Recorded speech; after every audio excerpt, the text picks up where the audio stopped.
Madame Le Pen est l'autre candidate, elle ne l'est plus, mais elle était l'autre candidate des riches dans cette élection. Madame Le Pen vient sur vos plateaux, elle est contre l'augmentation des salaires. Madame Le Pen est contre l'augmentation du SMIC. Madame Le Pen est contre le dégel du point d'indice. Macron, pour le poids, j'avais eu l'occasion, j'avais eu l'occasion de dire, Mathieu Bock-Côté, lors de la campagne présidentielle, que Marine Le Pen, c'était en quelque sorte du macronisme repeint en bleu marine, c'est-à-dire, grosso modo, économiquement, d'ailleurs on l'a vu dans leur débat télé, sur le pouvoir d'achat, ils étaient assez convergents.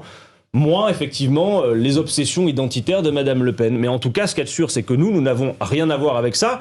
Et je veux le dire à toutes celles et ceux que Jean-Luc Mélenchon a souvent appelés les fâchés pas fachos. C'est-à-dire des gens qui ne partagent pas la vision identitaire ou ethniciste de Madame Le Pen, mais qui, pour plein de raisons, pensent qu'elle va solutionner leurs problèmes de pouvoir d'achat. Cette femme ne va rien solutionner. La dernière fois qu'il y a eu un débat important sur les retraites à l'Assemblée nationale, on ne l'a pas vu dans les débats. Donc, voter pour Madame Le Pen, ça ne sert à rien. D'ailleurs, regardez, dans cette élection législative, quelle est l'ambition de Madame Le Pen ? Vous l'avez entendu ? Madame Le Pen elle-même, presque, appelle à voter pour les candidats d'Emmanuel Macron. Elle a dit l'autre soir sur TF1, eh bien oui, c'est la tradition, le président doit avoir une majorité. Mais non, Madame Le Pen, concourir au poste de Premier ministre, c'est nécessaire.